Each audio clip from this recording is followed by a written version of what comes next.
Gonna surprise you guys. We're gonna try to do the Hulai challenge.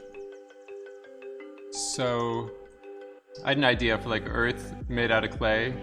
Gonna try to just bash it out pretty quickly. See what happens. So bonus stream. I don't know if we're gonna do all of these days of the month, but we're gonna try. We're gonna start on a strong foot. Start on the first day. Thinking this thing's super high resolution. Looks like the Google tricked me.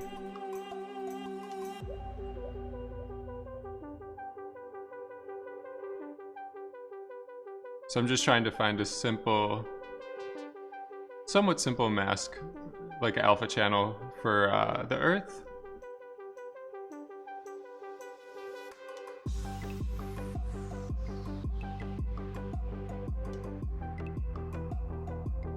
Let's see if this one looks good. That might be okay. Let's just save that.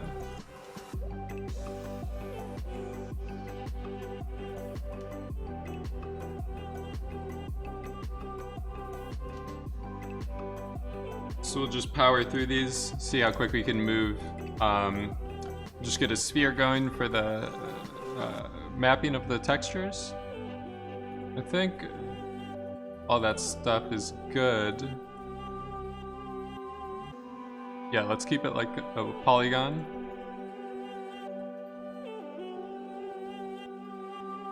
Then we can just do UV project. Polar. It's like Earth style spherical coordinates. And I think we can do this attribute from map. Let's see if it works. I think it does. Very nice. So let's just get our texture. Our big, beautiful black and white globe. Where did it go? Downloads? My directories are unorganized.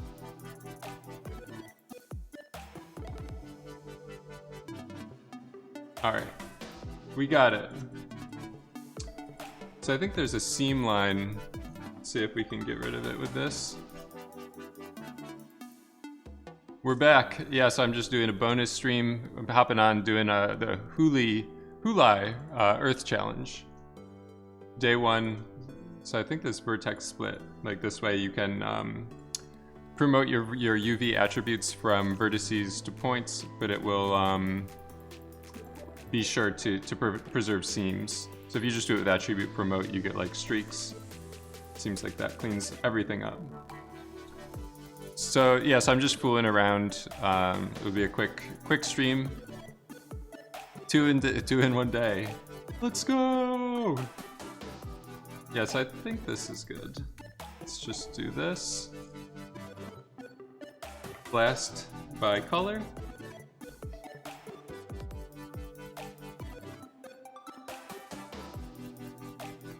Point attribute.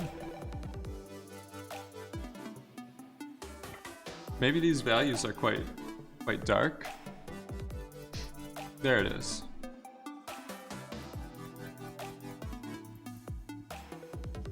We still have some points that are sticking around.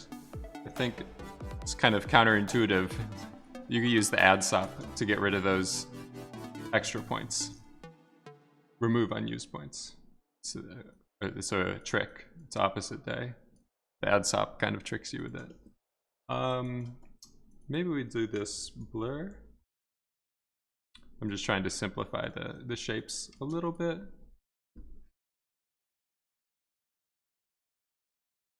It's kind of like stretching, I don't know, plastic or something. Oof, it's too much of a step size. It's like pulling, so like shrink wrap or something, I feel like. I don't know, but you could get some simplified shapes, kind of like that.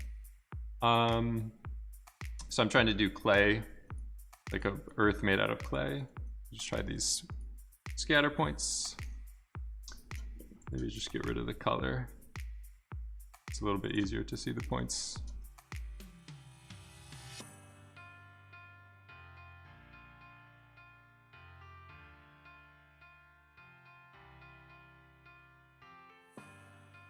Ton of points. We'll just keep it like this for right now. Maybe we don't want that many.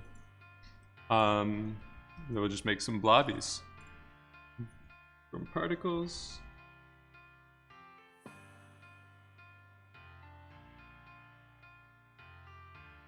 So our stuff is just way too blobby.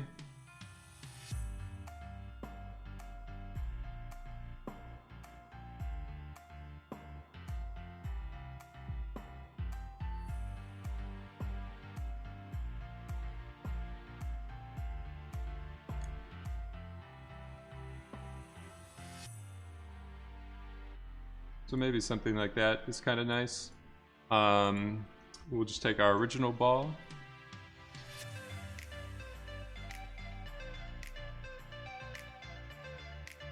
You guys have been doing the hulai? Any hulais in the chat?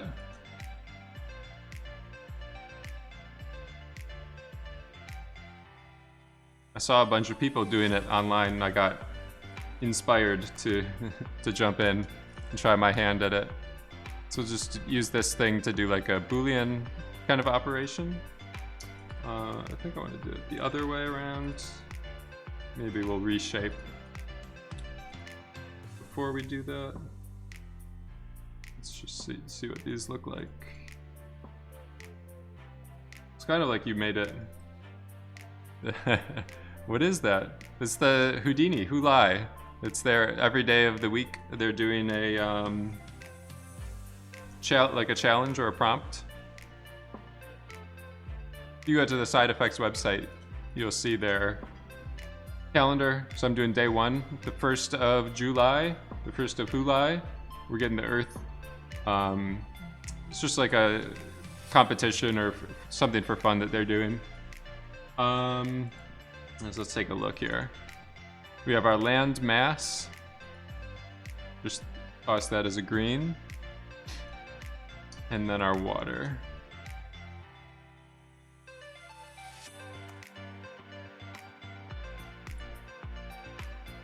So I think we go back to polygons. We might need to I don't know if we need to promote that attribute. Or maybe I should just do it, do the colors after we convert to polygons. Let's see if we need this to be like, yeah. So if we switch it to primitive, then the volume will transfer it over.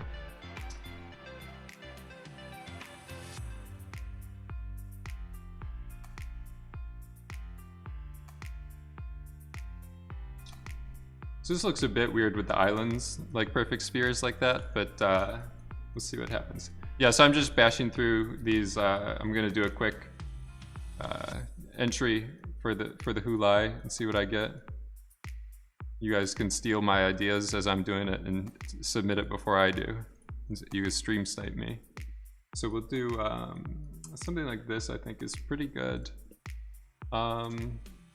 So we want to maybe just add some extra little like details and stuff like that to make it look a little bit more like clay. Maybe let's see what happens. I think, boop, just poking that guy out a little bit, inflating it. It's making it feel a little bit more like they're connected together. Might want to go a little bit higher resolution detail. You can see Michigan this way if we make it. We got a Great Lake. We didn't get the whole thing. Go a little bit more. So we got side effects right here in Toronto. Let's just keep pushing. There we go. We got all the Great Lakes sticking together. I think our land mass is a little bit too high frequency, too much detail. Aye, Toronto! Any Sixers? Any sixes in the chat? So we got any Canucks in the chat? So we got I don't know, it still looks a bit odd. Maybe with this blur, we're doing it too much. Maybe some more. It looks pretty nice. It's like a stylized Michigan, Toronto, Canada, Montreal, or it's not Montreal, is it? Windsor? So you get Detroit, the bridge to Windsor, right there maybe? Yeah, I don't know, might be a bit too much detail. I don't know, we'll see.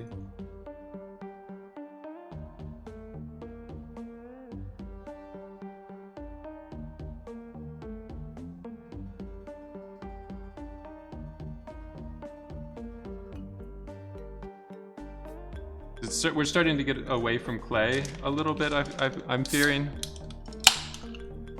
You know what I mean, where it's just looking, we want like more bulging kind of stuff happening.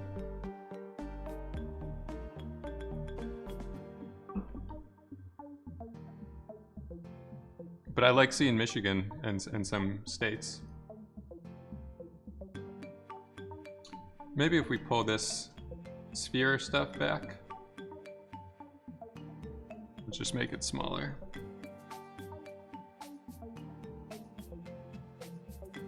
It's a little too small.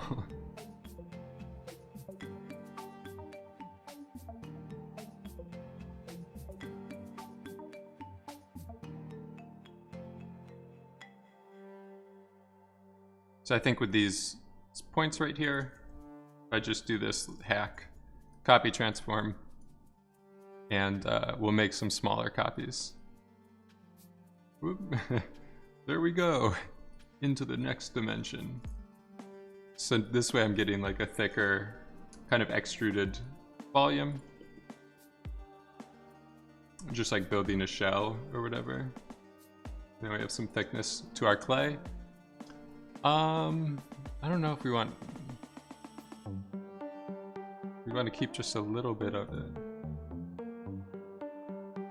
This might be nice.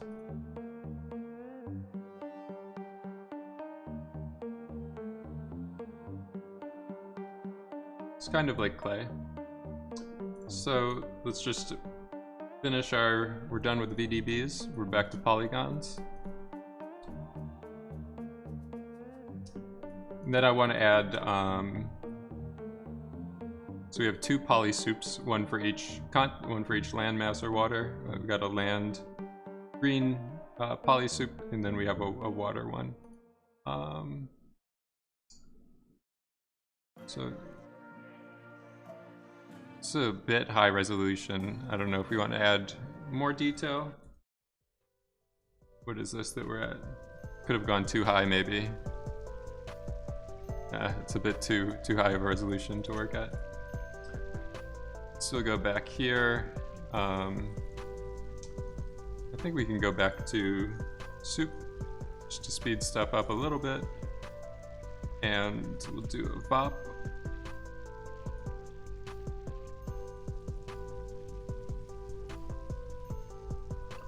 I don't know if we want to do this. I'm thinking maybe we might be able to just go right into the shader and start. Because I'm fearful I'm going to build in too much detail or like too much geometry, too many points and stuff like that. A new submission, maps without NZ. Did it get blurred out? No, New Zealand. We're missing a lot of stuff, I think. No Cuba. No Hawaii. We're missing some places. So we'll do redshift light. Let's just put it up a little bit, flip it down, and just start with the ground plane just for some bounce light. Maybe this thing, just move him up, over, and put our camera in, get our redshift going. We're missing a lot of states. I grew up in Michigan, so I'm taking some extra bias or time to add that in. So I think my thickness stuff might have just been a little bit too heavy-handed. Let's just do like 4 copies and not go as deep. And I'm just gonna make some more points. When we don't have enough points, and then you do VDB to polygons, you get these little divots and stuff like that. So this could be nice. Then I think let's just promote our color to a point attribute. This way we can access it in Redshift. Let's make our Redshift shader. Put it on our guy. Did it work? My OBS always messes this part up. Ah, didn't work.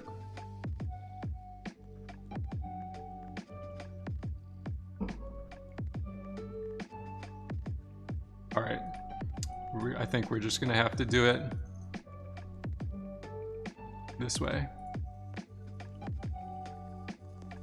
So we can get our color, do point attribute, color, put it right into diffuse. Did it work? Hey, we got it. So clay, I think we got a little bit more kind of roughness in it. I think we might want to try to optimize it a bit more too. So we could just do maybe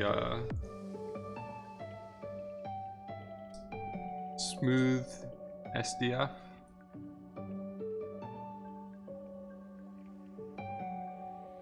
Start to lose a little bit. Let's try a different kernel, a different operation.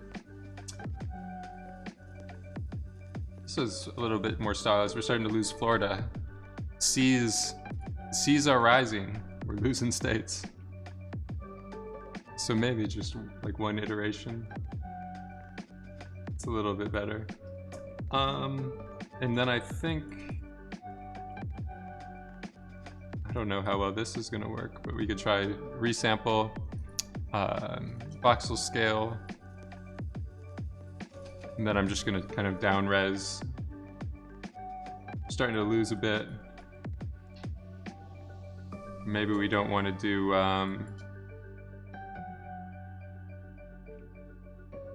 smooth. Let's try it without.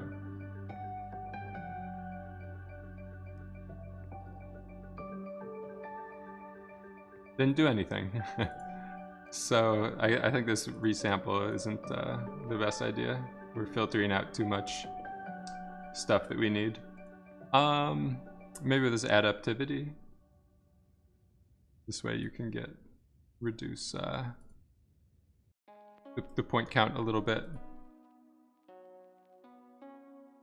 So I'm gonna start adding displacement shaders and stuff to this, and then renderers, Redshift, and a bunch of stuff don't like to displace like very high resolution subdivided geometry. So now let's take a look at these Maxon noises. This one, not too nice, not too cool. Let's see what else we have.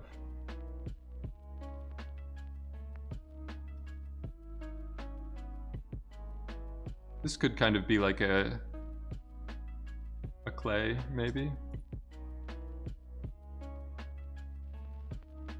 Ooh, this could be nice. Like your hands have been wiping it around and stuff like that. Let's see what happens. Oof. we lost the color. There it is. So my shaders are a bit of a mess. still. I don't know if we need less diffuse. Maybe the IOR. We're going closer to, we need something less reflective. Maybe just like less specular overall. All right, we'll do displace. So the texture, instead of a map, we can just go with that noise, put it in. I'm gonna try going with a negative. Oof. We're displacing stuff. It's moving around.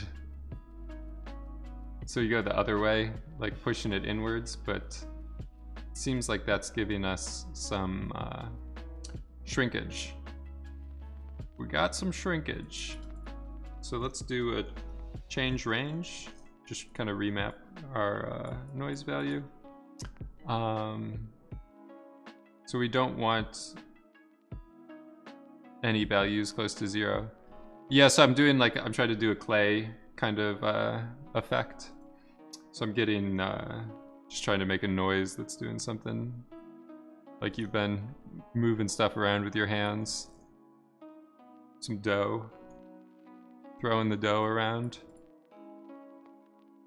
I think this min range, like if I clamp it, trying to clamp at a certain number so that we just get extra like creases, but we're not pushing stuff in uniformly. That makes sense. Because I think with it at 0, like everything was getting a bit inflated or whatever. And then 2 in 1 day. Yes, I've hopped on for a bonus Kulai stream. We'll see how it turns out. I don't know if I'm planning to do a bunch of them, but we'll just go with it. I was seeing everyone else's submissions and was feeling inspired. Do you have any tips for joining seams when using displacement whenever I try the faces are displaced, independently exposing the edges? Yeah, that's what I'm trying to fight right now. So we could like Boolean this whole thing together so that it's not 2 separate surfaces. Basically, like, there's a, I don't know, you don't want to, with displacements, you need to be careful whether your midpoint is like 0.5 or 0. Otherwise, like everything, you don't want everything to lift up by a small amount when you displace stuff. You want like things to go up and down, and you want like the 0 value, the undisplaced value, not to move. If you see seams, that means that you're maybe doing something wrong, or I don't know. There's issues. There's also ways that you can kind of fight it. So like here, you notice that everything's kind of shrinking, but I can like preemptively combat that if I just do a peak operation. So if I do a peak of like 0.5, maybe that's a bit much. Try that. 0.2, we've kind of preemptively bulged everything out to try to compensate. Seems like that's a bit too much. I don't know.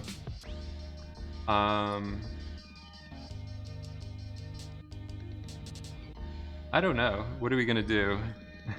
I want to keep the Michigan area nice and visible.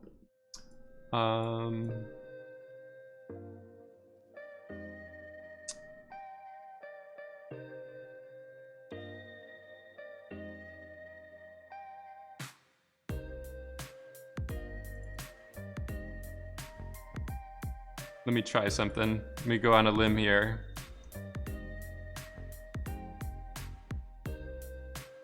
So we can normalize the position.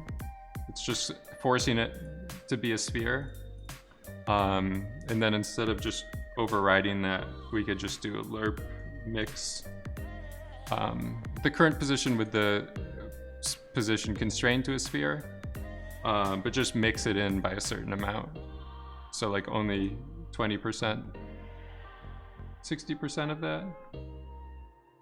So this way we're doing a blend between like our super puffy position. I don't know if it's working. We're getting some stuff poking through. Maybe just a little less. Maybe our displacement might be a bit too strong overall. So if we do a power, it's just some additional contrast. Like this the flatter areas should stay flatter basically, but we still get nice sharp peaks. Maybe we need a bit more, just play around with our base form a little bit more. So if I reduce particle scale, we'll reveal more land, or reveal more water, shrink. The sea levels will rise. So now we got something a little bit more readable at a glance. I think some of this stuff is okay. Like if you were doing two things of clay, you'd expect stuff to be a bit separated like that.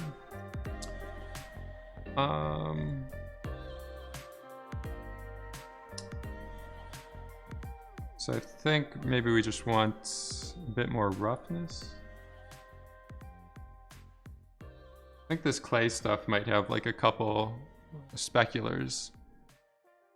It might have like this broad, very rough base specular, and then it might have like a glisteny kind of layer on top. We'll just go with this for right now.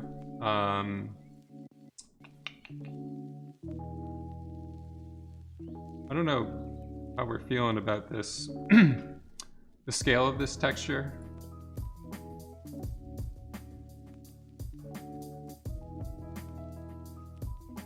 I think with this,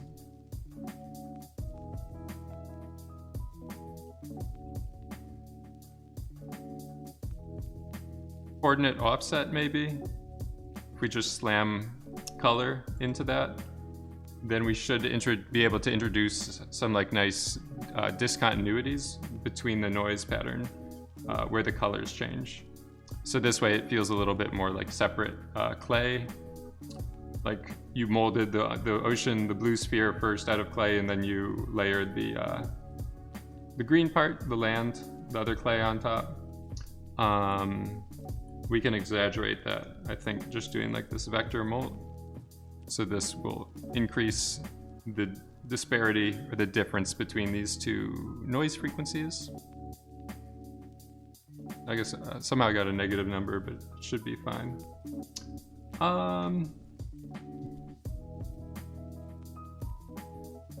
Maybe we want to do another displacement. Just layer like more complexity on things.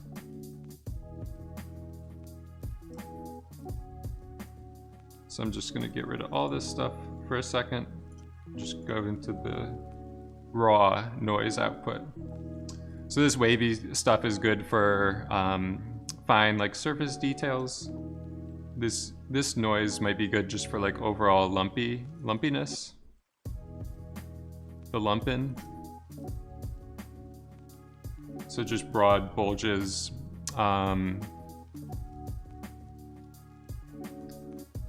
Looks like my extra. It looks like this is just 1 octave. It's not giving me more. Maybe the FBM should give us the extra octaves.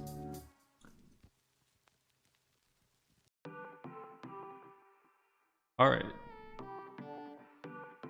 So we just probably want to change this range as well.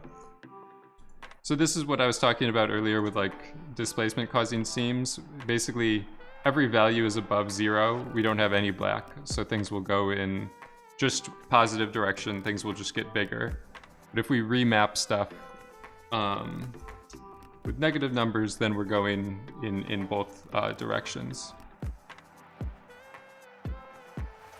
Let's give it a go.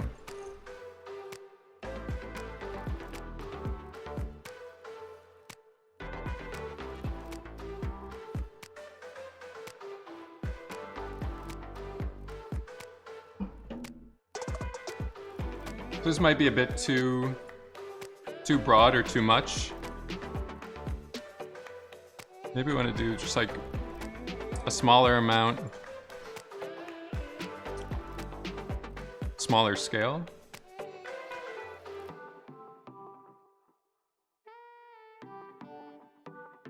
So this is causing these little undulations. I don't know what this exponent, some of this stuff is doing. Let's go back to putting this into the surface. This way things are just a little bit quicker. We don't have to run our displacement every time. We can just visualize the output. So I think this FBM, I'm still not getting enough detail. This should be a bit nicer, like some veins and stuff like that. Some of these parameters, they don't even seem to do anything.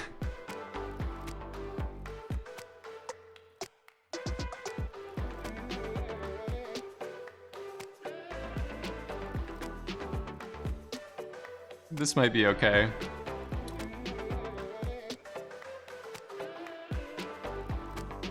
All right, let's give it a go.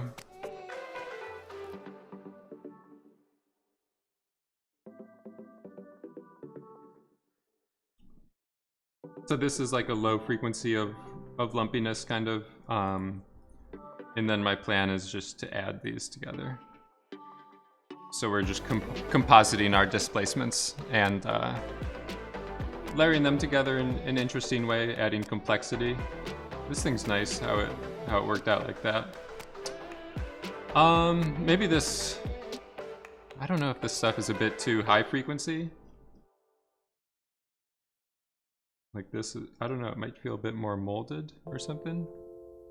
Sometimes we also just try different seed values. Just get different results. See if we get lucky, find something nice. I don't know, it might have been better with a smaller overall scale. I don't know, I thought my color stuff here was protecting me from these continuities. So I'm trying to offset the noise pattern using the color to break up those things to make it look like two different molded patches.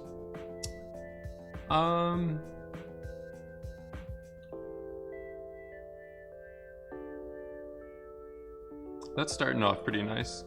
Maybe this base lumpy will just make it a bit bigger.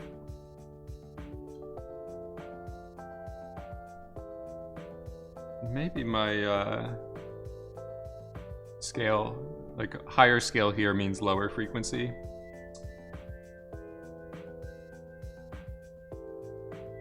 Just slam that down a lot more. Get a real blobby boy. Got a blobby boy in this bitch. So we'll maybe just go back to something like this. Maybe our upper bounds, move that around a little bit. Still feels somewhat recognizable. See, we're already half hour in. I'm behind schedule. I'm not trying to have these go too long. It's just meant to be more of just a quick mess around. So I'm gonna try adding some extra detail. I'm gonna do this triplanar. This is super nice if you don't like to UV stuff. Looks like clay. That's my goal, yeah.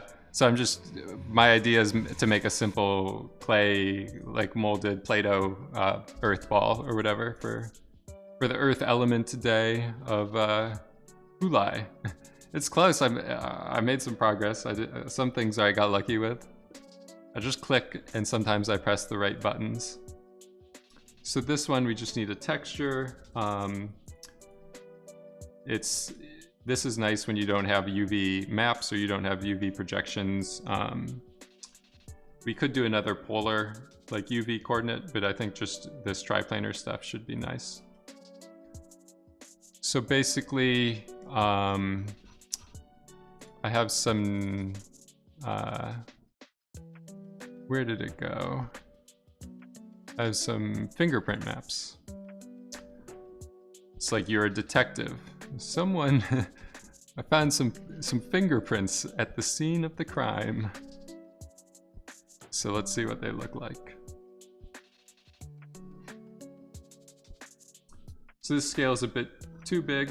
I'm gonna try to use these smudges and fingerprints and stuff like you could see that someone was sculpting this with their hands.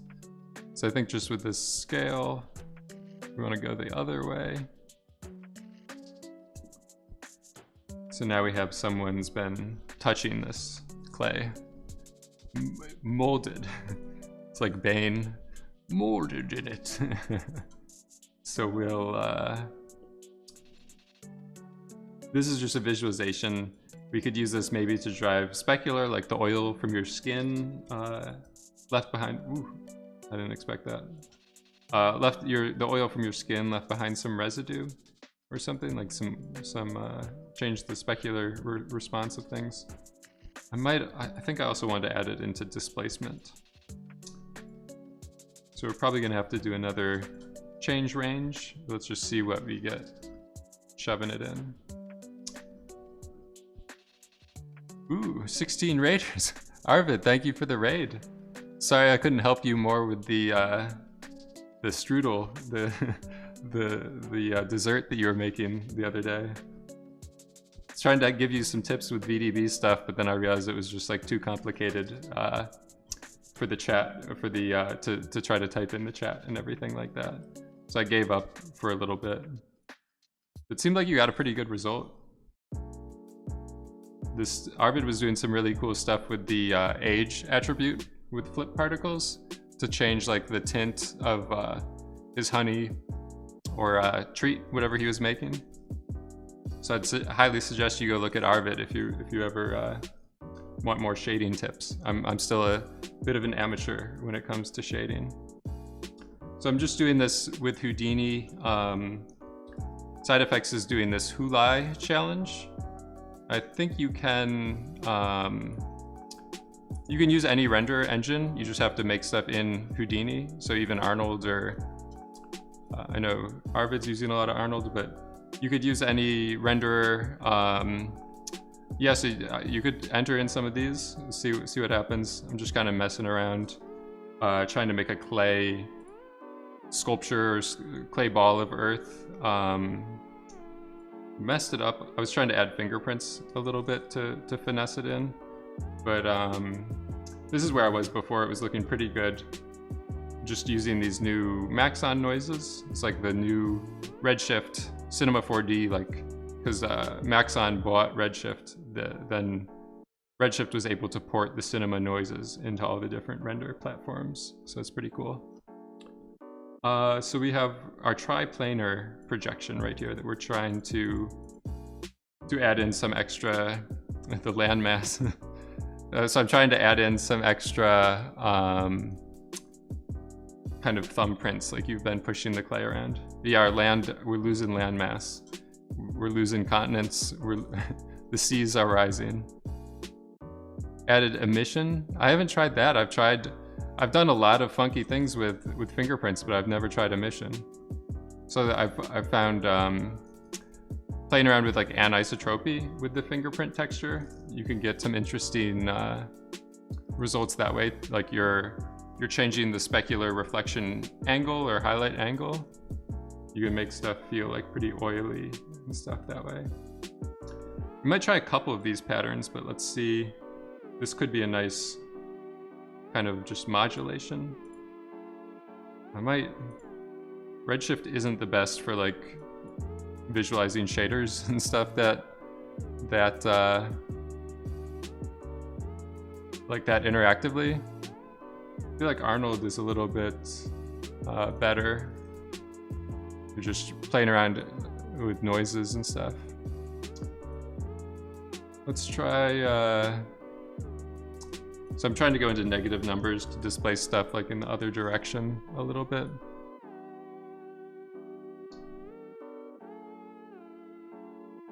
Maybe something like that.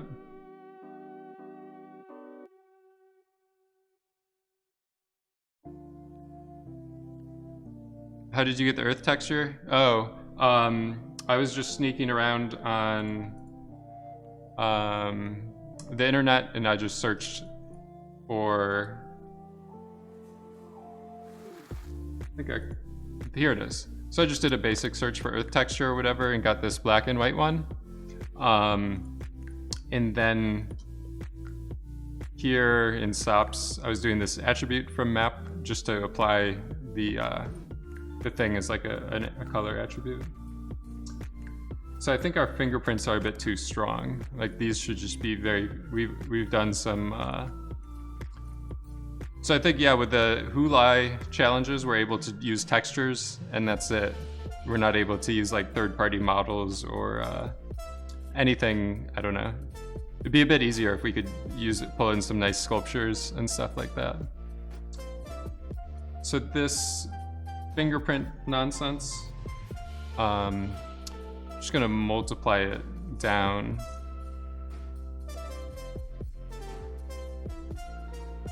The redshift nodes aren't the best, like math.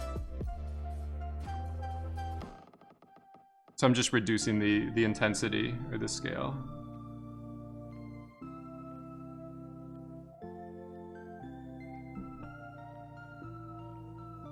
Yeah, I can send a link. I have like 5 windows open of it right now. So they have all the rules. I think that they've ironed them out because it just started today. Old school with the Bud Light. It's cheap, $2.50. It's a deal.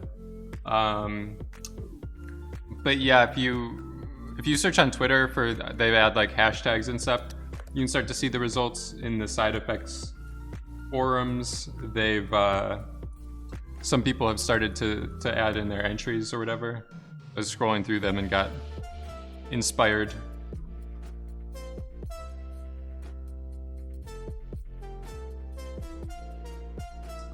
So I might try adding in my main shader a specular coating, like very wet looking tight highlights.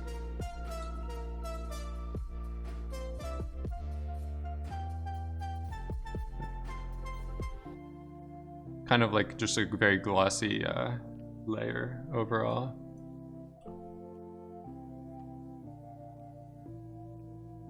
So let's see, this is with, it's without.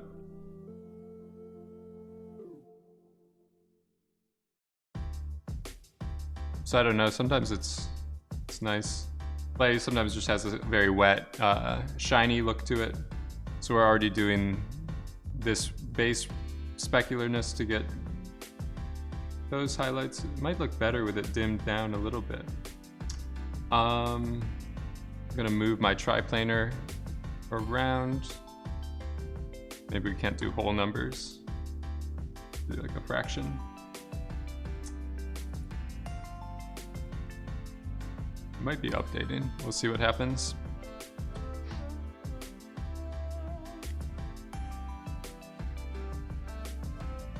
Maybe it's, I shouldn't be moving the individual planes around, like the individual projection planes or something. I might try maybe a little bit different scales. So that's looking a little bit nicer there. I'm just trying to move it around, get a better pattern or offset of this noise.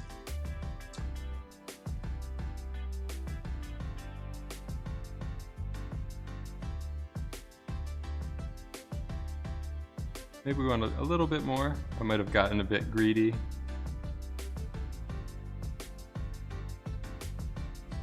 Just like too much kind of ruins it.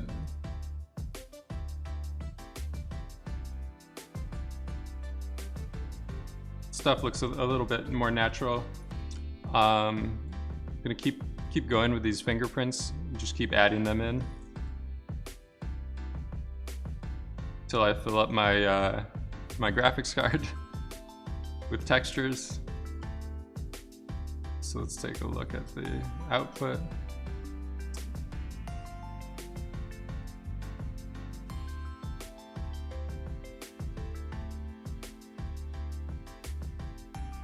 So this thing could be nice. I just feel like these specks, like the dust flakes, are doing more harm than good.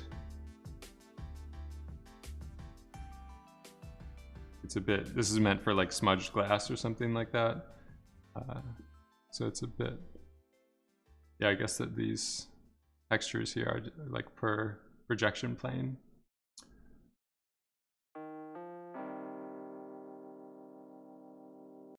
So, I don't know. It's just see what else we have. Maybe one of these is better than the others.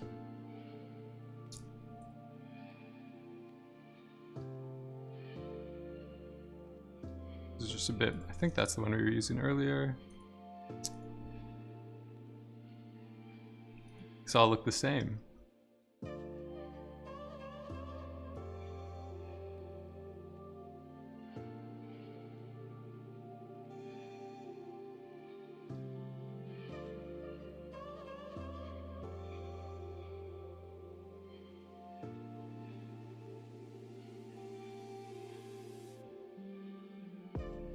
I think I'm just keep loading the same texture over and over again. Sometimes you can use the gamma on here to like get more contrast or filter out the highlights, the high frequency stuff.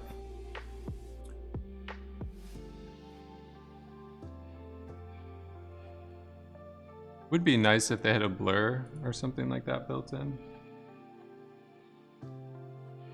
These ones should be nice.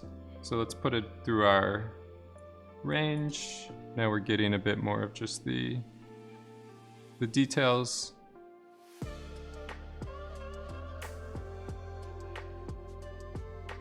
Just filter out, maybe we want that stuff in. Some subtle.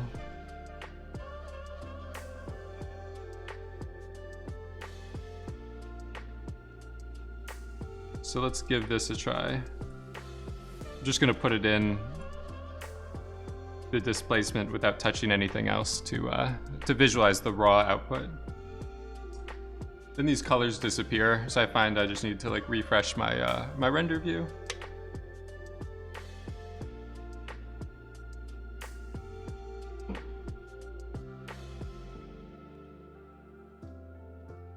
So this stuff is a bit too almost high frequency or something. Yeah, I switched to Redshift 3.0 to get the Maxon noises. So it looked like I'm in San Francisco right now. I grew up in Michigan. That's why I was playing around to make it a little bit more legible there. Redshift never crashed. Yeah, I don't know. The Redshift 2.0 was a lot more bug prone or crash prone for me, but 3.0 seems almost more stable. I'm not on like the bleeding edge of 3.0. Like I'm still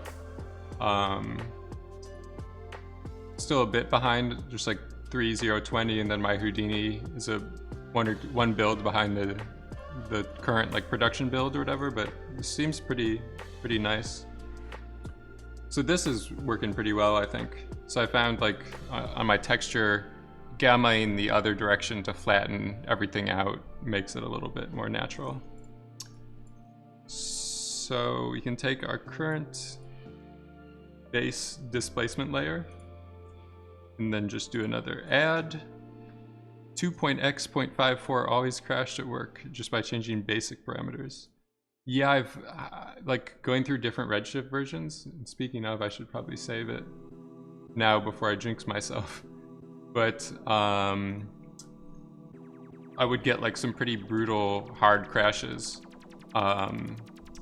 like no save file or anything like that, and the session would just be gone. I would get like the C error, the standard like std : namespace junk or whatever in my shell, but I wouldn't get a crash file, and it would be pretty frustrating. Yeah, hard crash. So this is better. We maybe want to change stuff here to the aces or whatever. We're like burning out to a pretty funky color there. I think just This file, or the Redshift file browser is pretty, it's not fun to use. So I think here, just here, texture. I made a OCIO or ASUS folder somewhere. We grab this one, and then just do our, what is it, just the config? There it is. So without this, we were getting some weird highlights up there. This is like preserving the roll-off or whatever a bit. And we also have this photographic exposure is quite nice. So we're just kind of tone mapping or making our stuff a little bit more pleasing. I'd put a bounce card underneath everything, but I hadn't set any diffuse bounces. So we turn on that and we'll get some nice extra light. I don't know, some of this stuff is a bit, you can see my reel. I think if you, I don't have it up to date. So my website and stuff is a mess, but my older version of my website is at that link.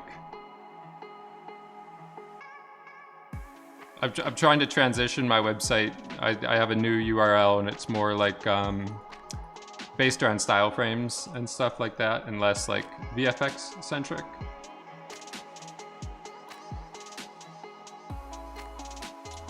So I don't know, some of this high frequency stuff is a bit odd, but we're already pretty deep into this stream. We're just doing a quick thing. What I might end up doing is just try to build out our background, or like more of an environment, and see what happens. Yeah, I was at ILM on and off, like just as a contractor. So my first thing there was Warcraft. It's a pretty big crunch and pretty big push at the end. And then the most recent thing I did was just the solo stuff. Thank you. Yeah, I got lucky. I got some good shots and found myself at the right place at the right time. So I originally came out to San Francisco to work at the DreamWorks PDI office that was out here. And then they shuttered that, closed it down, or consolidated to just the Glendale, like LA office. But I was lucky enough just to like stick around in San Francisco and find different projects, different companies. I've been doing more tech related stuff more recently, some advertising work at Apple, and then even more like Stephen Nipping. Yeah, he was in a slightly different department, more of like the creature. So at ILM, you were at ILM, right? I think they do. So they split out. I think I saw something about ILM on your reel, but oh, you still are, yeah. So you know that they split out. They have the creature department and effects department. Creature will do rigids, and effects will do like smokes. At least at the San Francisco office, they did it that way. So we were a little bit split, but yeah, we overlapped, and we actually even worked on a effect together for Turtles. So I'm just going to try to make this grid into more of a light booth or something. So I'm going to try to add I don't know what the best way is. You guys have secret tools for making light booths, or like a product photographer lays stuff down. I'm just going to try this bend. Just do a bit of a curve like that. Then we can just subdivide it down a bit more. Just to get this is like your photographer put a piece of construction paper down or something like that. Then we'll just move it around. So we'll go back into our camera. I think it was set up nicely the way we like angled everything.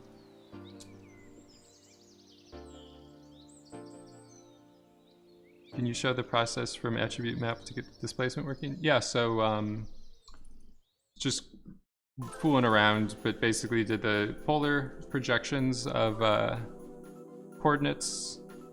How can you see it in the viewport? You could see it once I do it here. So this is assigning the texture to the actual color attribute.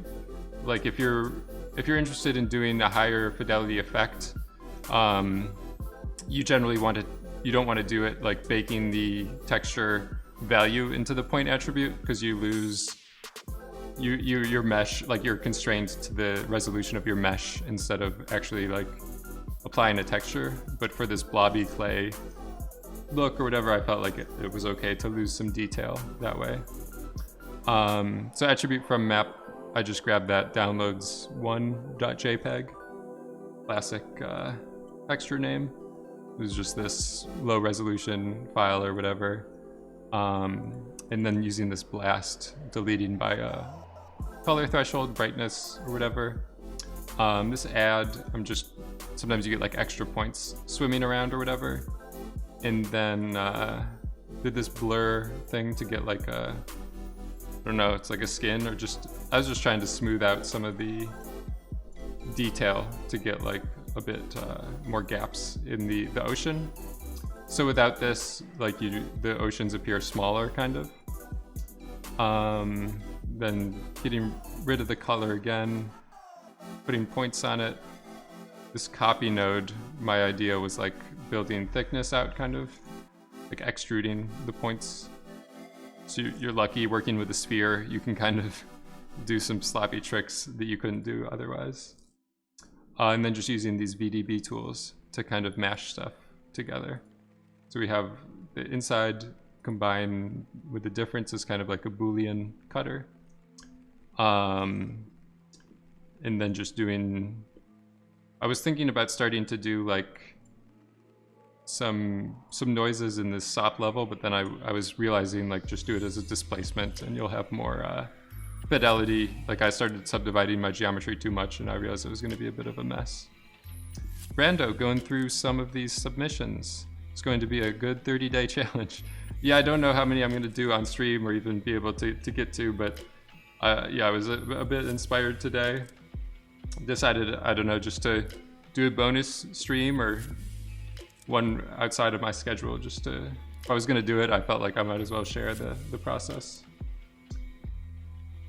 So we'll just do another render with our new kind of light booth stuff added. I don't know, this feels a bit wonky.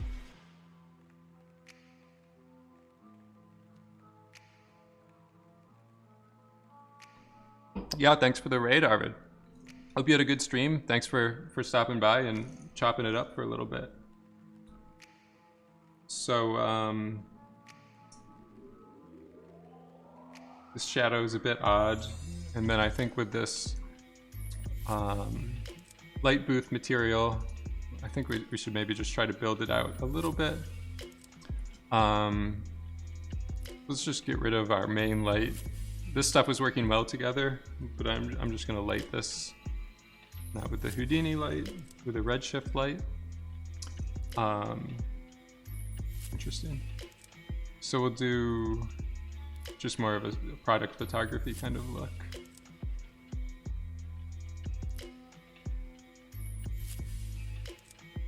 So I think just like something somewhat diffuse.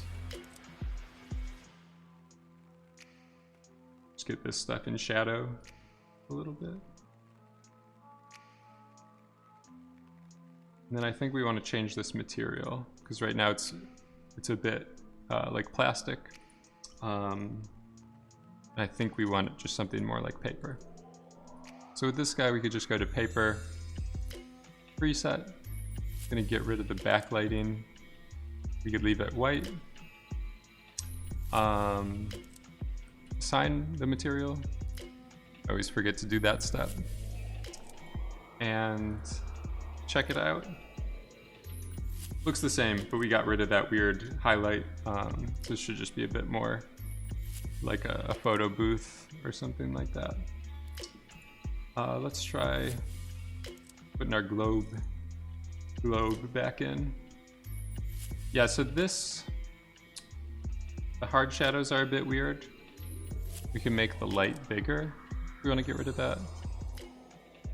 I usually normalize the intensity just so I don't have to do as much adjusting. So now we just have nice ambient, very diffuse lighting. The big old light. Look at that thing. That's like a big box light or one of the big like diffusers you see the photographers pull up. Let's try turning our kind of key light or our main light back on. So I think we're getting this weird line on the top because that's right where the edge of the light is like, we're just losing intensity. So I think we can lift it up a bit just to fix that problem. I don't know if we want a bit of directionality. I'm just going to jump into that light view. I feel like the overall direction of it was working pretty well.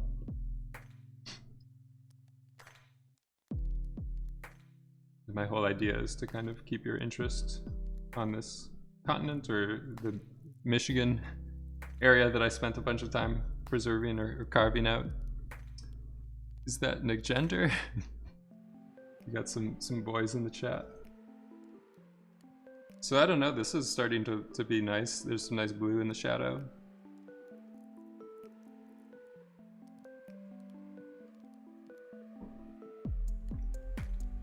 I think maybe our lens is a bit wonky. I usually like to go into the 36 aperture, like a full frame sensor, like a DSLR or whatever. And then this rotation, I'm just gonna be very OCD. Zero out these extraneous numbers. Goal! I don't know, I think we might want this rotation because it's like that kind of way that the camera is panning or tilting. I never know the proper camera cinematography names. I feel like that's a tilt. Maybe we'll back it up a little bit. I feel like you either want to be like, you just don't ever want to be too close to the frame of your composition.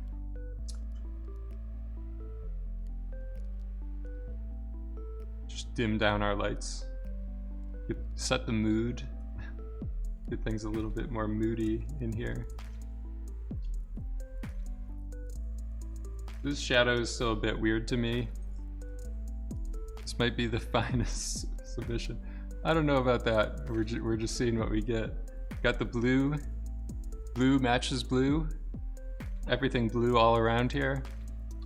So I think I want to jump back into my main light. I wish I could play copywritten music. Who made that song? I'm blue. Abadi, abadai. What is that? It was like Eno or something like that. Let's try to find the song a little more high tempo. So I don't know if this light, I'm gonna solo the other one. Jump into the light number 2. I think this.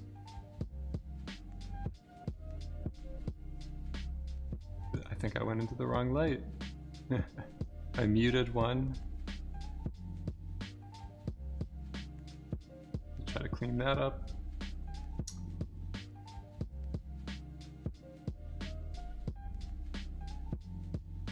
Let's get rid of that little bit. Let's turn on our main one. So we might just want this guy to be sitting on the ground. Like that's gonna look a little bit more natural.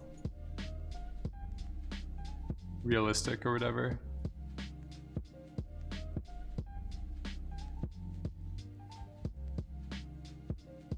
Should be right up on there. Let's just muck about with our lights a little bit more.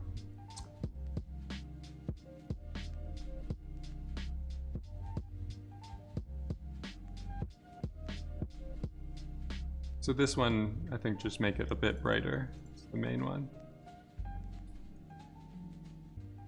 Could be nice.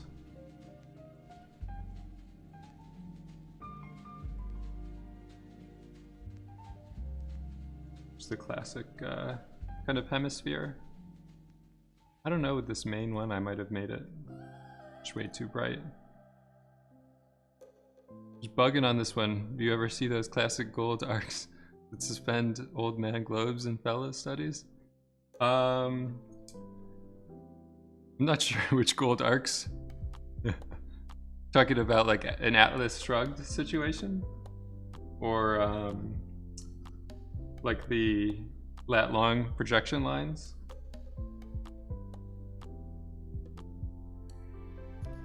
I think this lighting is working better now. Seeing like this little bounce there.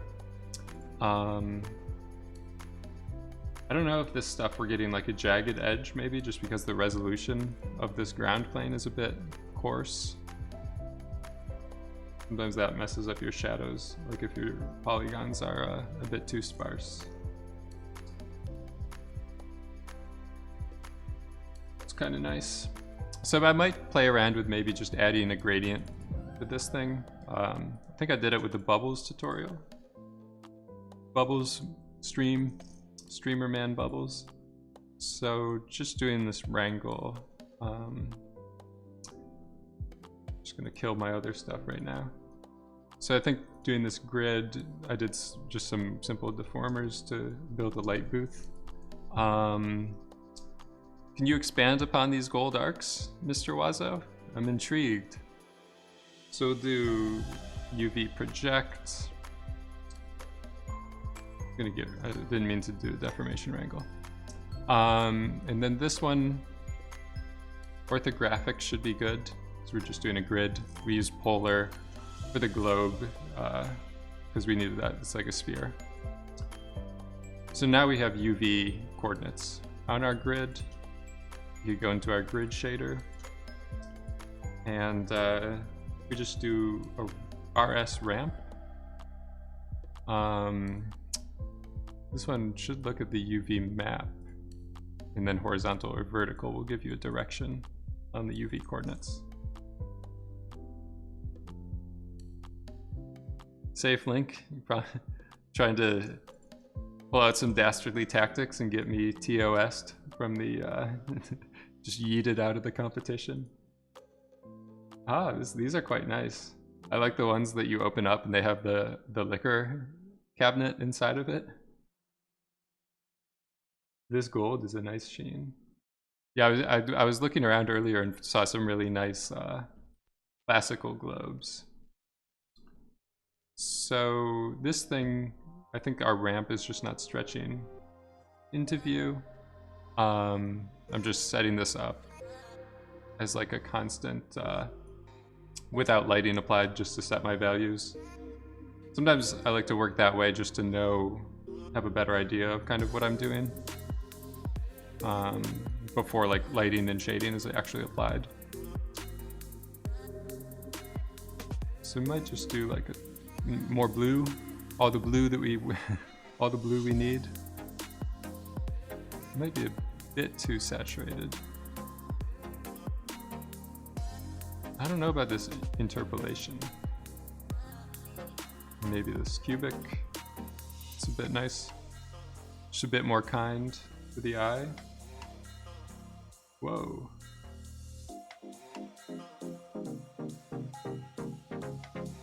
Could be nice. Let's try pumping that in.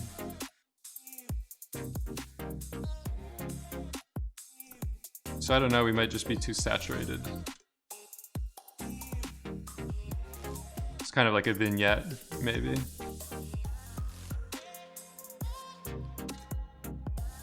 So I think that's pretty nice.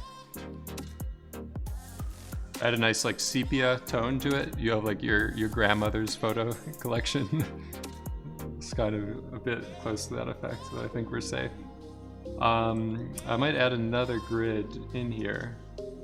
This one,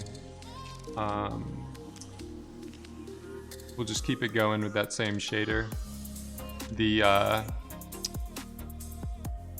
the values, so it doesn't have UV attributes, so it's not getting the colors. We just keep it with this plastic shader. And then if you guys are familiar with the stream, you know my favorite trick. Take these boys, move them around, and use them to just kind of paint in lighting. I'm just trying to get some more bounce lighting in that shadow. So put it something like this.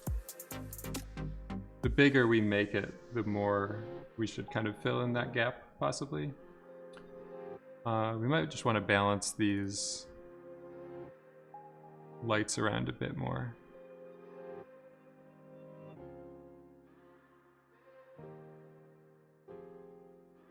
What do you guys think?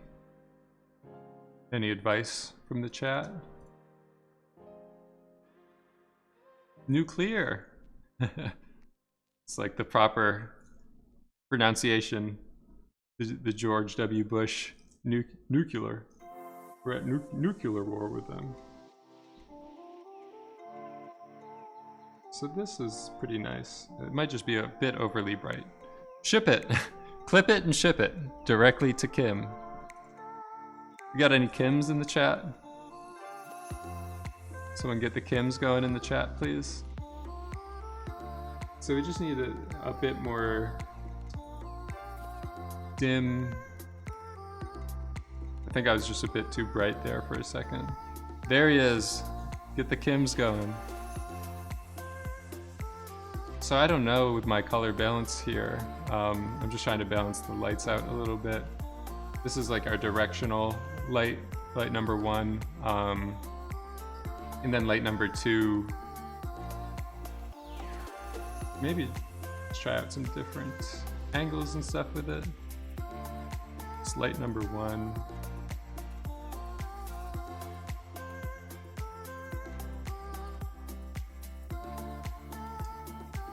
Light number 2, maybe boost it. Killing him like in the dimmed. It's a bit more moody. Yes, I don't know, I'm just trying out some different things. Sometimes we got the Kims going. Sometimes when you're setting up stuff, like just zoom in out a lot and then get in a good thumbnail. Like you'll get like the broader picture working a little bit better. Fuse, like the Acme bomb. The ticking, it's gonna eject clay everywhere.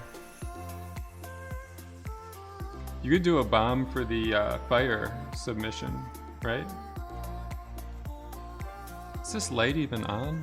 What the hell is going on? So this could be nice to kind of eliminate. It's kind of just simplifying that form a little bit.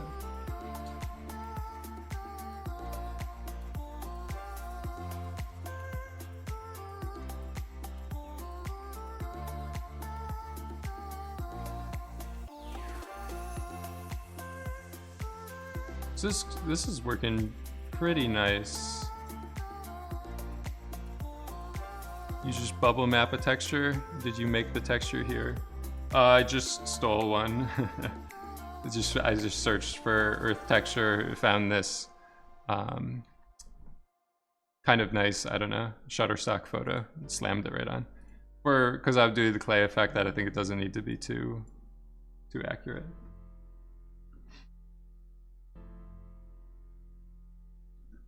So this is probably better, I think, with this gradient.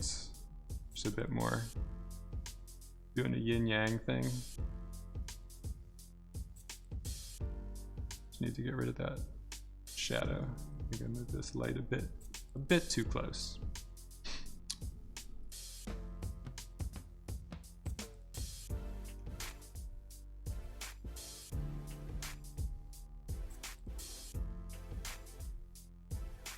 All right, so let's just go back into our earth ball now that we have lights, proper lights and stuff set up. So play around with maybe this coating. We want a bit more coating on the surface to be able to read these little surface noises and stuff like that. I just kind of went wild here with my displacement shaders, just adding all of them. So I have 2 Maxon noises and 2 fingerprint textures that I'm adding to this stuff. So now we have a nice wet kind of look to things.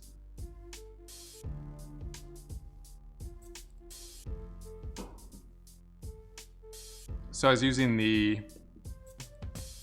base reflection map, reflection pass, pretty rough, just like the broad specular surface.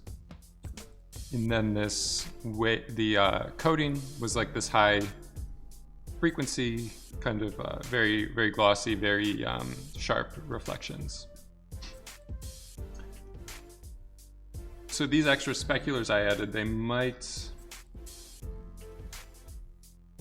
be a bit too flat now. We might just want to take our bounce card, just rip it, take it and rip it out of the, move it further from our photography booth to get some better values. I was doing some tone mapping, stuff like that with the ASUS. So we're doing the ASUS color space, and then this photographic exposure lets you do some additional kind of tone mapping. So you can even further brush the blacks, get some nice contrast. This line is a bit weird.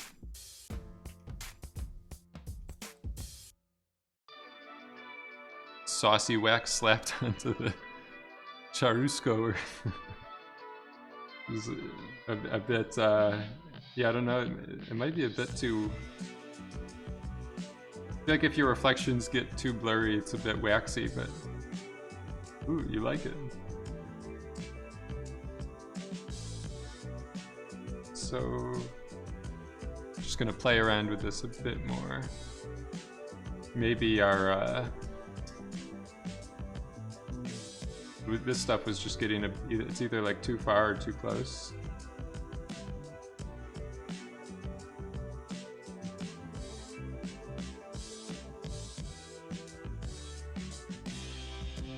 So what platform is this built in? I don't really know any other platforms than Maya or Blender. So this is Houdini. It's this is built by SideFX. If you go to their website, just sidefx.com, you can get the free build. It will put a watermark on your renders, but it's free just to play around with. They distribute it for all the platforms, Linux, Windows, and Macintosh, or OS X. I'm using Linux here, but it's a bit overboard if you're just like poking your foot in. Whatever platform you're on, you could download the builds for that and be in pretty good shape. It's really nice just even playing around with shaders and stuff like that. If you aren't like a full effects, I get super. I broke out my whiteboard earlier today and was drawing out some equations and stuff. But these Hulai challenges, I'm trying just to keep them a bit more simple approaches, generalist kind of methods to things. So generalist, I just mean like someone doing modeling with broad knowledge of modeling, lighting, rendering. I'm not really doing like a lot of simulations or super technical scripting or coding or stuff like that. So I think this coding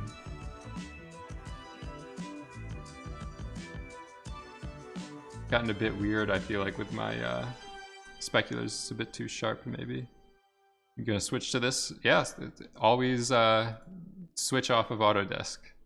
It's the worst. I don't know. I have no personal gripes with Maya, the software itself, but Autodesk as a company has just never been that supportive of their user base. Like they make most of their money from the pro engineering and architecture, like CAD, either for building engineering models like an engine that would go in a car, or making like Revit is their most popular thing for architects to, it's like Sketch It for architects, kind of, SketchUp. So they focus more of their attention to those softwares, and they don't really care that much about the film industry. But with side effects, their main industry is us, so they divert a lot of their attention. Just like if you submit a bug, they're very nice about getting back to you quickly and stuff with it. So this, I don't know, the highlights are working pretty well. Yeah, if you're a smaller user, even their way of addressing bugs, I don't know. I was using like 3ds Max a long time ago. I'd started with like Gmax, like their free version of 3ds Max or something. It's like pretty garbage.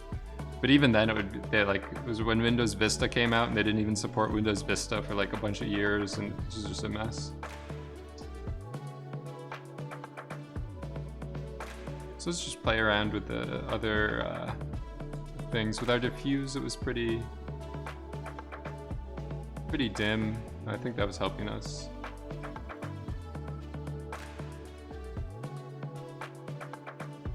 Ubisoft is swapping their animation work to Blender from Maya. Yeah, it seems like Blender is really, I've been seeing a lot of modelers picking it up, and like, if you're just doing strictly modeling, you don't need to spend a bunch of money on an Autodesk license, it seems like. It's hard to know if you're doing CAD work how useful Blender is. I have a feeling I don't know if it even supports like NURBS and all that stuff as well as all those CAD programs do.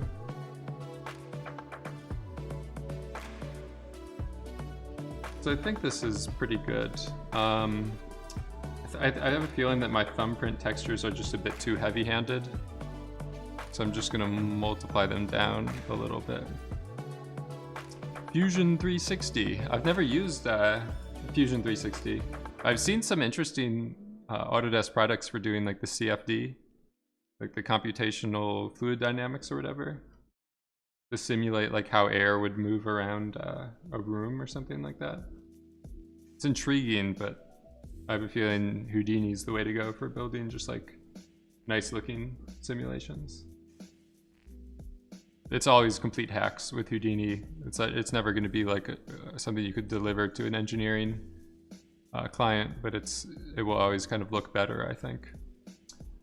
So maybe this original noise, I think this thing had more of these lines, creases and stuff. I think I need more of that pinching, just a little bit more in my clay. I think my specular, I don't know, it still might be a bit sharp. Looks really good. Yeah, VilSonic. Thank you for checking it out. I don't know how many, I'm probably just gonna dip out of this pretty quickly as well. I'm not intending for these streams to get too long. I don't know how many of them I'll be able to tackle, but just figured this one today was a pretty interesting prompt to start off without taking an F immediately on the first day. But I don't know how long that W streak will last for me. I'm just going to broaden this specular out. I think it was just a bit too sharp. It was like causing some aliasing or artifacts or whatever. Might be too much. Make it a little bit more subtle. And then this main specular, I'm gonna boost it up a little bit. This is a super rough one, I feel like. So we have a broad specular and then a sharp one for these highlights.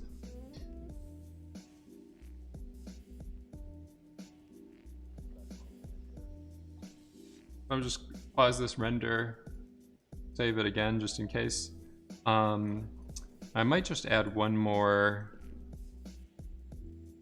layer of noise. Yeah, they had a wind tunnel program at one point, but they took it down since they really don't try to make it so you can download it anywhere. But the website, anyone can really get their hands on it. Yeah, the wind tunnel, there's some good wind tunnel tutorials and stuff in Houdini, but the Autodesk stuff just looks pretty nice with like there's like some airplane takeoffs and stuff like that I've seen with like the air pulling off of the landing gear in like and it's surfaced in like an interesting way. I've seen some really good like visualizations of turbulence like that, but I've never found the actual like simulation times. I don't know if it's like 2 days or 5 days that people spend running those simulations. So I'm gonna try this one, reducing the scale of the noise, maybe like higher frequency texture. And then my range, just making it more of a subtle indentation.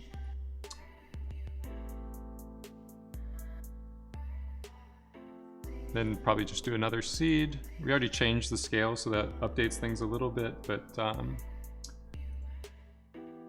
feel like changing the seed again helps us just make sure we're getting a different pattern.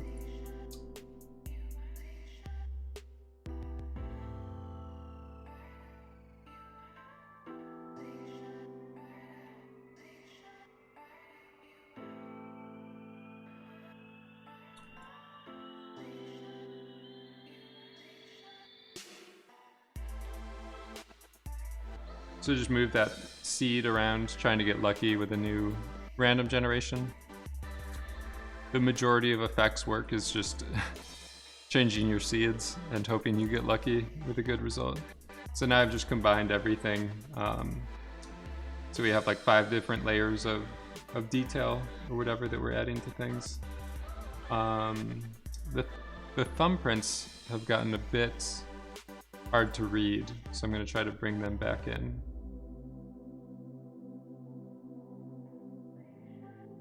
I feel like the thing that makes it read the most like clay right off the first glance is seeing some of those thumbprints. So I don't know if this is a good idea. I'm going to take down some of these initial noises a bit. Might just have too much nonsense happening. Then we have a fingerprint right there. We might be able to eke a little bit more highlights out of just broadening up the IOR for the coat layer.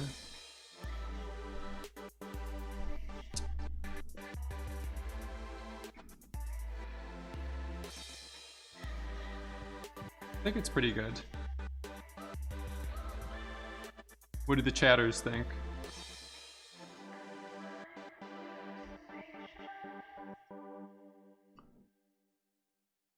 Think we're good? I don't know if this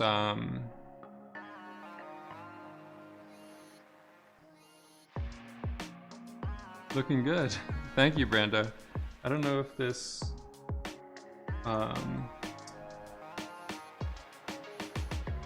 ASUS gets baked into my renders. I have to examine that right now. Let's grab our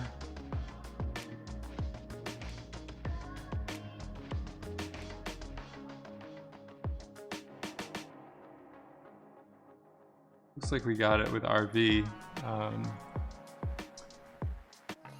Let's just try it with one of these Linux applications. Yeah, it looks like we're getting the good color space baked in. Let's just go to the renderer and move into final production settings. Maximum power. So I'm just reducing the error threshold, increasing these samples. I don't know if this might help with the texture filtering. This is definitely the best quality and texture-wise. Thank you. I saw Flight 404.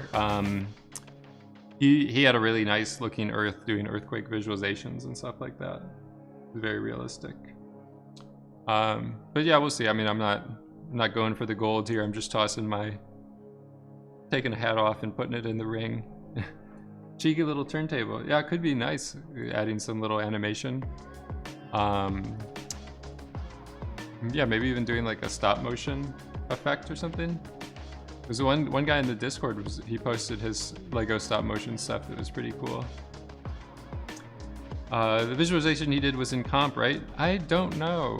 It might. I'm guessing it might have been. It's always hard to do those kind of visualizers in, bake them into Houdini. You could do it with like constant shaders and stuff, but just managing like your renderer and stuff, it's usually easier to add that in post. Get some more GI bounces. Get that bounce going.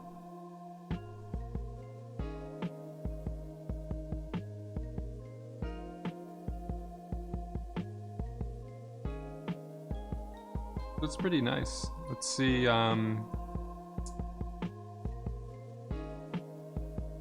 His render times might be a bit. I could always ease back on that like noise threshold or whatever. Let's take our Earth rotation. So if we rotate at the object level, all of our noises should stick to our stuff because we've done all that stuff in object. In the shader, it happens in object space, which means that this transformation will also rotate or update our noises. So let's just, I don't know what the best method is here. I think if we just do this rint, like round to integer function, this will snap our noise to only update on integer steps. So if I divide that by 4, basically this will only let the noise update every 4 frames. So instead of a smooth rotation, it looks a bit smooth. What the hell is going on? It's my time. There it is. So I just turned on the real-time playback. We might even, I don't know, if like 6. We're getting some clickiness happening. Then maybe boost it by 10. So every 6 frames we rotate 10 degrees. I don't know if we want to do this, I guess because we're not allowed to do comp, I can't even do like a retime. I just have to bake all the frames into to the render.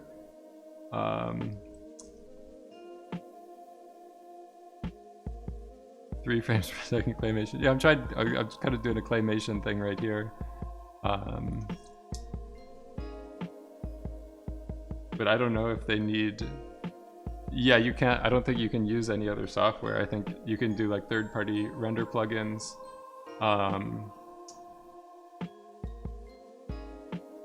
Only cops, I don't even really want to dive into that. I feel like rendering extra frames with Redshift is quicker than going into cops. So I'm just gonna set this frame limit to 68. I think we have a bit of a jump there. My math's a bit off. Might be like 66. Kieran, that's your stop motion expression. I think I'm kind of doing something similar, but it's not using an if statement. It's just doing this rint function. So it just snaps to integer frames, and then I'm using that to kind of quantize my signal, or only snap it to like integer values, and then I'm doing an additional scaling. Oh, that's Matt's. Matt has all the tricks. So I think this 66 is still a bit.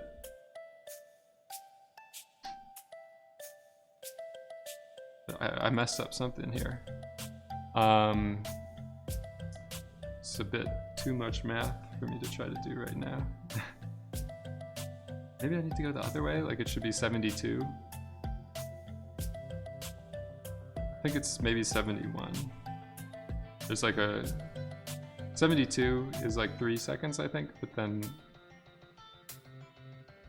Might not even be right. 73. Playing bingo here. I think 73 feels proper. I don't know. Wait, there's a glitch. It's jumping the wrong way. 67. I'm off in Numberland.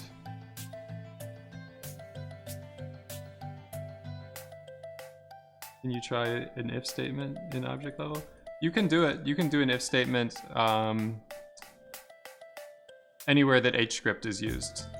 So if I just do this text port, I do xhelp if, you can just type it like this. If $f, it's the same thing. So you can use these expressions at any context or level of Houdini. I'm just doing it this way because I don't know, I would usually do the rint round integer instead of if statements and moduluses and stuff. I don't know, it just depends, whatever is up to you. So I think it's just pausing a bit too long at the end. Just make it a smaller number. I don't know. I'm right on the cusp.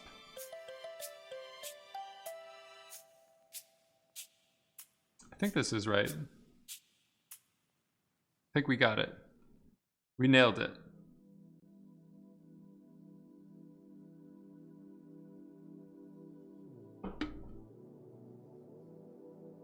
So I think this is going to be cool to yeah, I could try $f with this rint function. I'm kind of doing that, the same effect as $f. This will give me a similar result, I guess, as that. So I'm just going to try doing a preview. I'm going to move to super sloppy settings to try to get it going quickly. We got the deadline coming up. Time to do low resolution, low quality renders. So let's just try this in our mplay window and see what happens.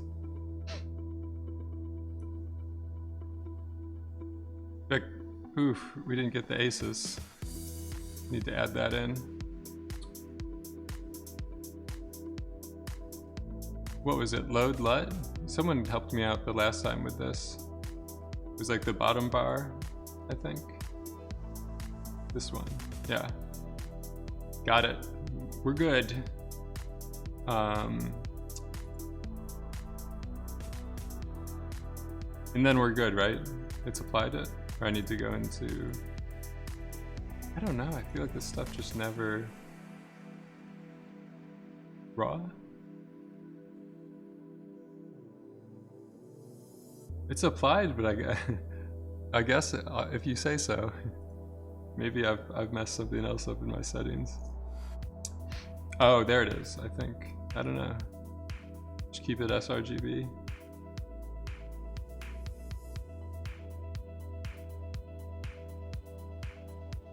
So you can see my noise patterns are sticking to the clay because I did all the stuff at object level.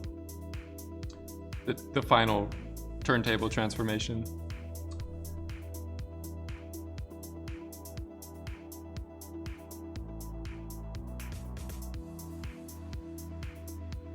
I don't know, I'm a bit doubtful. Because with this mplay stuff, like, if I just save the image and open it, it looks like my stuff. I don't know if my monitor has a special color space. Do I need to contact my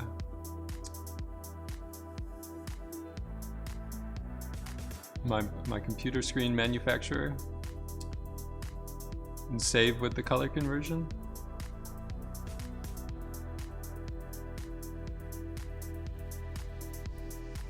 Maybe the Redshift post effects aren't getting applied. Frame save as, and I'll see. So it looks like we're getting good speed to. We're gonna finish this animation in 5 minutes, maybe. So yeah, we'll try the save as and take a look at what happens.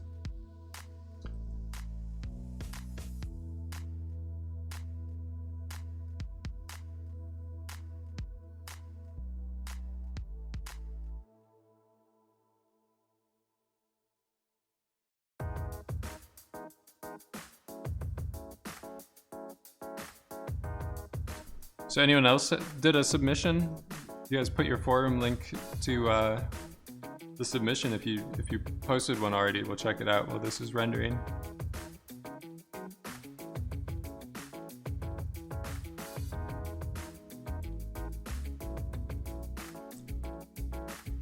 We're 2/3 halfway there, 2/3 there.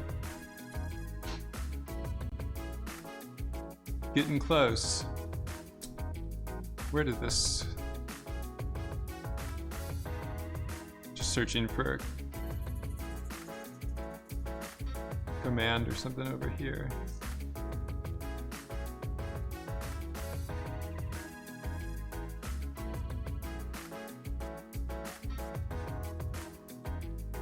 Problem with ACES is if you render with ACES, you got to view it with ACES too. On most image viewers, doesn't support ACES. I use DJV.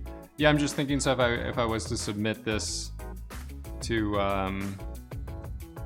someone else to pass it to them, how to ensure that their movie player gets encoded with it. We're down the dark space of color theory, which is never a good place to be in with computer graphics, at least for me.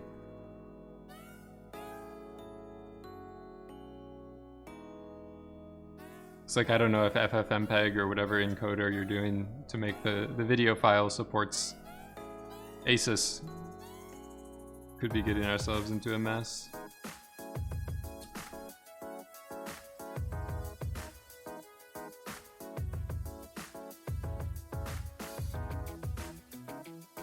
I think this shading worked out pretty well, at least with it baked in with the ACES and stuff like that.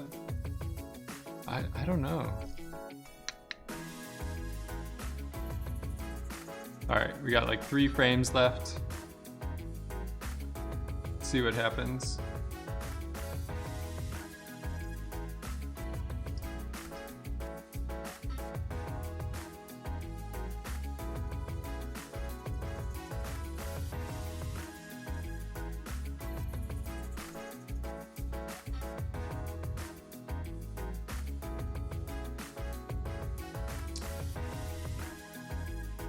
Maybe I should have just done it as instead of a movie file, as like a GIF file. We'll see what happens. You need to submit it, you need to convert it back to sRGB, and then use ACES. Yeah, there's, oh no. There's some way to what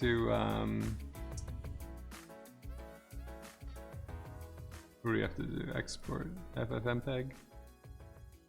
I don't know about this. I don't trust their encoder too well. Gotta make sure Kim opened this in RV. Yeah, I don't know. I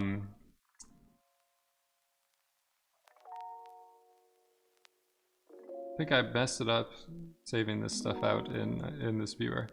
I think I was just gonna try to figure that stuff out off stream.